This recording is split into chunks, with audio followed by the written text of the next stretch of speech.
So I want to take you back to the year 1979. That's a year when personal computers were in their infancy, and many people affectionately called them trash 80s. Coincidentally, that same year is also the year that the Modbus protocol was invented. I can only imagine, probably they were sitting around a table, maybe scrawling things on napkins. Would they have ever imagined that we would be using Modbus protocol 44 years later to control critical infrastructure? The stark reality here is that secure comms is still a ways away. As vendors, we're committed. We need secure protocols, secure Modbus, the list goes on. But again, we're not going to get that deployed and adopted within the industry this year. It may take a number of years, right? And we need security today. So in the innovation lab at Schneider, one of the things we started looking at is what can we do to kind of close the gap? Let's raise that security posture with current industry protocols like Modbus, DNP3, et cetera. And we kind of stumbled on something, so we're bringing this to the community, asking, are we on the right track here, or are we crazy?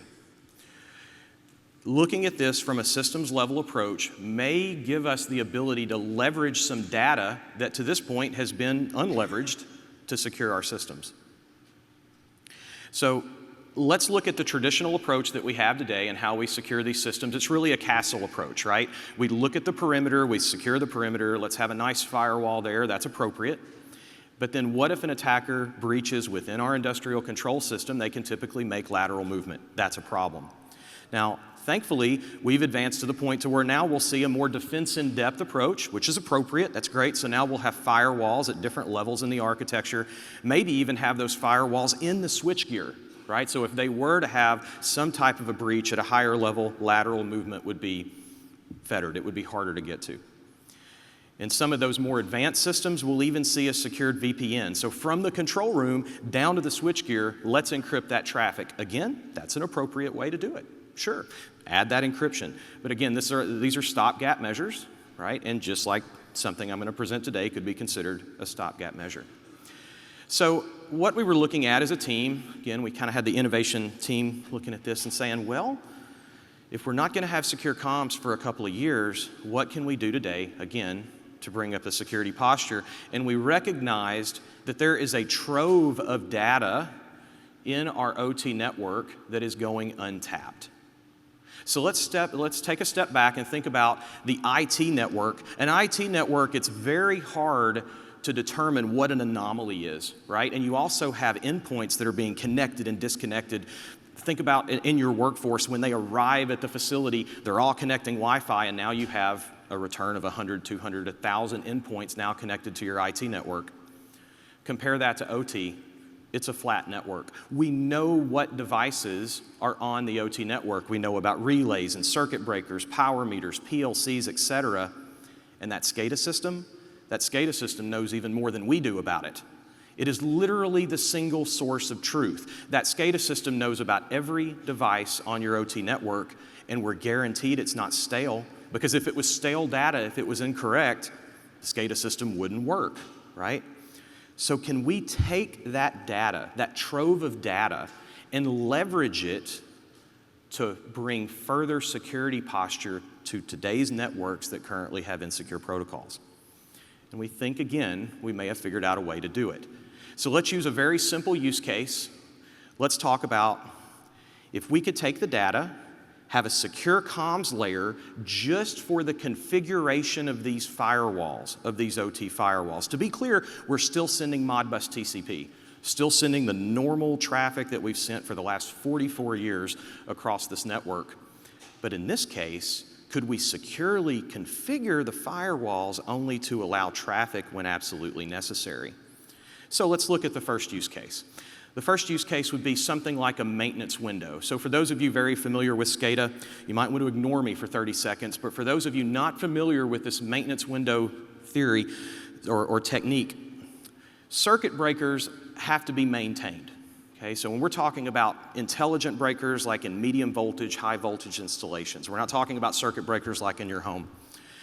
These circuit breakers have a counter that every time they get opened or tripped or closed, it increments that counter. And once you get to a specific point, you have to service the breaker. That might be some type of lubrication. It might be some type of update to the device. But bottom line, you have to enter into a maintenance window so that you can rack the breaker out, pull it out of the switchgear, do whatever that service is, and then you place it back into service.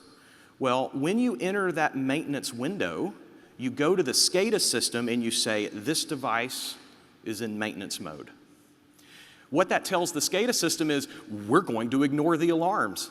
So anything that's coming from the device in service, or that's in a service mode, a maintenance mode, we don't care about it because likely it's related to that maintenance window. What a better time for an attacker to come into a system when the SCADA system's literally ignoring any anomalies and any alarms in the system.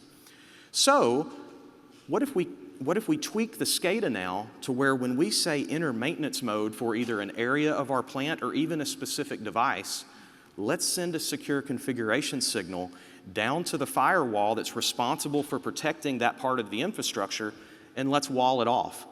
Let's sandbox it down. So a bit of a strategy change, right? Most of the time, for context, when these firewalls are deployed, they're commissioned, they're configured, and they run on that same configuration month after month, year after year. We're looking at configuring this stuff on the fly. So again, pretty simple use case. So we thought, okay, if we can do this, let's look at a little bit more complex use case. So we're talking about complex data acquisition. Let me back up a bit and give you a bit of a preview of or some knowledge on how some of our devices, circuit breakers and power meters work so you understand what I mean by this complex data acquisition. These intelligent breakers, intelligent power meters, they're looking at the electrical signal, and when something happens on the network, let's say it's an overcurrent condition or maybe a lightning strike, whatever the case is, it works like a DVR. It literally backs up in time because it's collected all of these values frequently, like every 100 milliseconds, for instance, and it says, this is what happened before, during, and after the event, and then the SCADA system can pull that in, potentially even with a waveform capture, and see like the oscilloscope sinusoidal wave on a viewer so that you can help detect what happened in the system. It's not just a couple of little readings. We're downloading files from these devices when an event happens. But here's the key. We only need that data when an event occurs. If we deploy an OT firewall with deep packet inspection, we have to open the deep packet inspection so wide because we have to also be able to get to this complex data when and if it occurs. In other words, we're unnecessarily widening the gap and potentially allowing attackers traffic to memory addresses of our gear that's simply not necessary. So, let's go through a use case where we could apply that same logic as we did for the maintenance window, but do it for complex data acquisition. So to do this, you have to understand a bit about how the memory is set up inside of these devices. First of all, it's generally separated into three areas. You have frequent access. So that's where the SCADA system is saying in a poll, in a constant loop, what's the voltage, what's the voltage, what's the voltage? It keeps asking every couple of 100 milliseconds to every 15 minutes or 10 minutes, depending on what the value or what the quantity you're looking for and what region you're in the world. There's different standards for that. But bottom line, it's always asking for these values. Those are the frequent access areas. Then we have the occasional access. That's what we just talked about. If something bad happens, we're going to put a record in this area to give more detail for a forensic analysis. Okay? That's occasional access. And then finally, we have the very sensitive area of the device, the rare accessed area. That's the configuration data. This is where the trip curve resides. So if an attacker gains access to this area, they could potentially change an alarm threshold, change the trip curve, create an unsafe condition. We have to completely monitor and secure that area of memory. Okay? Let's go through the use case of that alarm. So in this case, we're going to wall off, with the OT firewall, we're going to wall off all of the area of memory from the circuit breaker except those frequently accessed areas. Okay? We're going to trigger an alarm. Conveniently, when you trigger an alarm or when an alarm occurs on one of these devices, It also sets a flag in the frequently accessed register memory space. It increments a counter every time an alarm is triggered. And we're reading that value all the time from the SCADA. So that tells the SCADA that there's a new alarm. It doesn't tell it what the alarm is. It just tells it that there's a new alarm. The SCADA is then going to make a request for the alarm record that we currently have in that secured area that's not available. But at this point, the SCADA has a secure connection to the configuration of the firewall. So it can configure the firewall on the fly to open up that area of memory for access by the SCADA, read the alarm record back, and then as you can imagine, what are we going to do next? We're going to lock it back down, right? So this is just a dynamic way to configure the firewall so that we don't have to open up more than necessary at any given time. It all sounds good in theory. We started this whole adventure about 3 years ago. Again, our innovation lab, we got a couple of people together and said, again, it's going to take too long for secure comms. We've got to do something now. How can we raise the security posture? Came up with this idea, started working with all these OT firewall vendors to see if there's a way we could pull this off for a proof of concept. And we learned a lot. What we learned was that firewalls are architecturally different from other network security appliances in that they're not designed to be reconfigured on the fly constantly. And you'll probably recognize that if you've configured a firewall recently. It's architecturally appropriate, but what it does is it downloads the entire configuration. You change something, it runs it through a validation stage, again, necessary and appropriate, and then it uploads the configuration to commit to a firewall. For us, we couldn't get that under 2 minutes, meaning that if an alarm triggered on the device, it would take 2 minutes to recommit the firewall and finally get the alarm back to the SCADA system, completely blowing our timing way out. There's no way that we could accept, nor could our customers accept that timing. So we shelved it. At this point, we thought, yeah, this isn't going to work. Sat on it, I don't know, maybe 6 months, a year.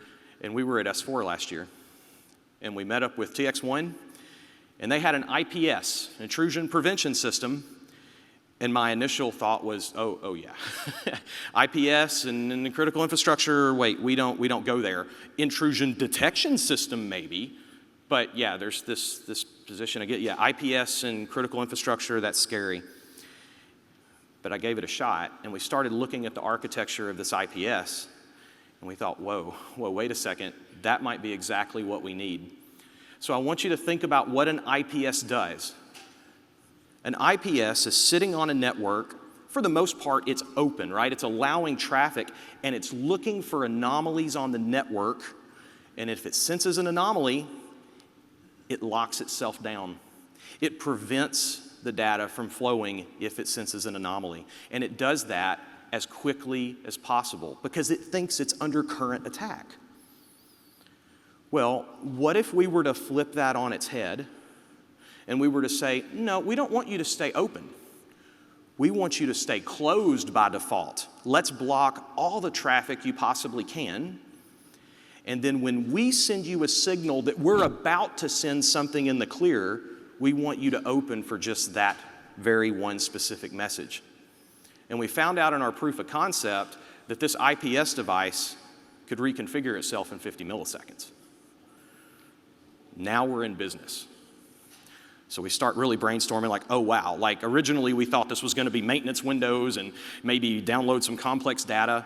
But for us at least, this was like the holy grail.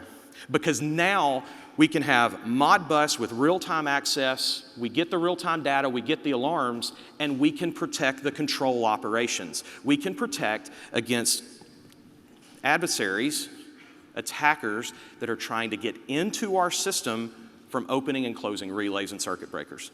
That's a big deal. Let's walk through how this proof of concept works.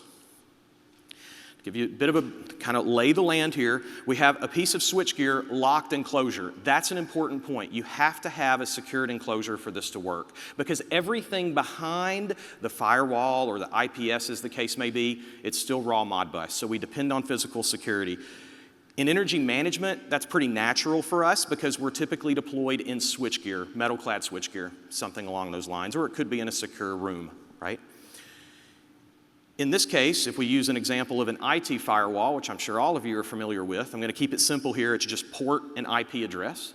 Now, I know there's application-based IT firewalls that can do deep packet inspection. That's great. That's not what we're focused on here. I want you to compare this IT firewall with an OT firewall. With an OT firewall, we can do true deep packet inspection. In this case, we're saying we're only going to allow traffic on port 1101, and we're only going to allow write-only traffic. Pretty specific. Notice to close these breakers, I gave you a little footnote up there. To close that breaker, you have to write a 1 to register address 1101. So we can tighten this down with an OT firewall. But remember, we can't wait 2 minutes to pull this off. We've got to get to the 50 milliseconds. That's where we get to the IPS, where we add a couple of other columns. You see that? So we have port, IP, register with operation, the value that we're sending to the register, and account.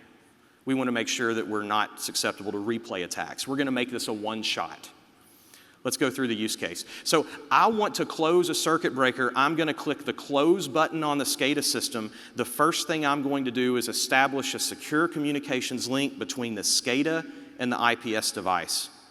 I'm going to send, again, in 50 milliseconds, it'll do the commit. I'm going to send it a command that says, I'm about to send a Modbus message, and this is exactly what I'm about to send. But I'm doing all this configuration over a secure link from the SCADA to the switchgear. After I have received a response from the IPS that says, I'm ready, I committed the change, then I send a true Modbus. Okay? So Modbus TCP, the same Modbus we've used for 44 years, it's getting sent from the SCADA all the way through the switchgear, it hits the breaker closes. The IPS, remember that was a one-shot, notice the count's decremented to a 0. It saw the traffic, it allows the acknowledgement back to the SCADA, no problem. It erases the rule, the IPS is locked back down. Notice there's no element of time here. In other words, we're not opening the the IPS here and then allowing traffic and then closing it back down. That's not it at all. We're telling the TX1 IPS to only allow that one message through, lock itself back down. So let's look at this, and by the way, as I mentioned, we're doing that in 100 milliseconds. So if you were to take the latency from the SCADA to the device and measure that, and then inject this technique, we're adding 100 milliseconds to that. Keep in mind, this is 100 milliseconds from a user-triggered click event to the time the device closes. This doesn't affect any protection profiles or anything like that, because all of that's typically within the locked enclosure, within the switchgear.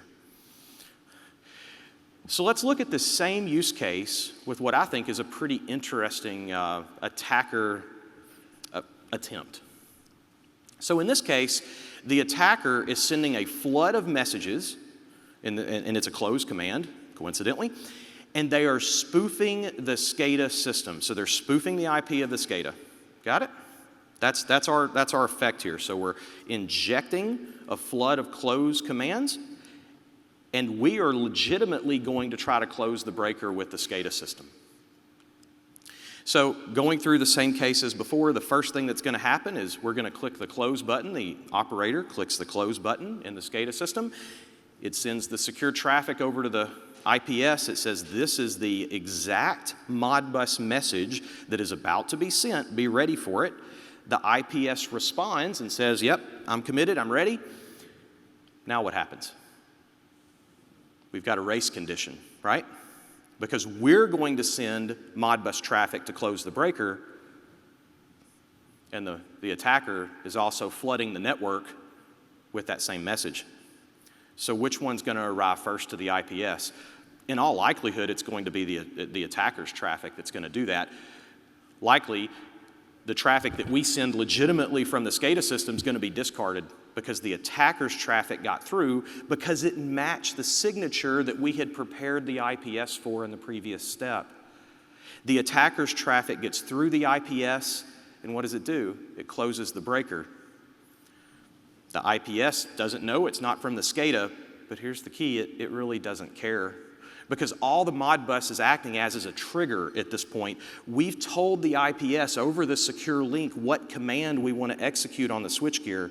We've effectively created a finite state machine between the SCADA and the circuit breaker and the switchgear, the devices behind the IPS. So the output matches our intended operation. Another way to say this is effectively the attacker did us a favor. Think about the acknowledgement. The acknowledgement, they spoofed the IP address of the SCADA, so where's the acknowledgement going to come back to? The actual SCADA. The SCADA is completely unaware that it wasn't the one that performed the operation. Now, hopefully, you have an IDS somewhere up in a higher level of your architecture that notices there's a flood of nefarious data on your network, but bottom line, your control system remains unaffected. Couple of closing thoughts here. We've been given this demo for the past 2.5 days and gotten some cool response on it. Had some great questions. I figured, got a couple of minutes left, I'll cover a couple of those questions. The first one is, does it only support Modbus? Absolutely not. It supports any protocol that both the IPS device and the SCADA system both support. That could be DNP3, Modbus, 61850, the list goes on. Right? So as long as you have the support at the IPS and at the SCADA, you're good to go. From a commissioning point of view, there's a question of, do you have to configure the IPS for all of that gear behind the IPS?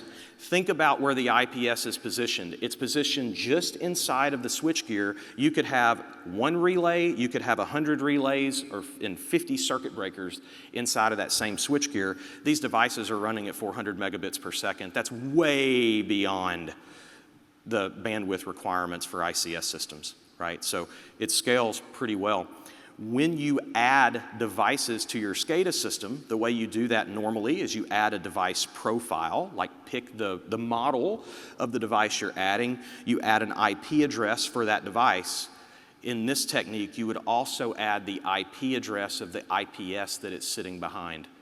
And that would be the deployment mechanism. Because at that point, all of that data in the SCADA system, it has everything it needs to know to craft these signatures to send to the IPSs.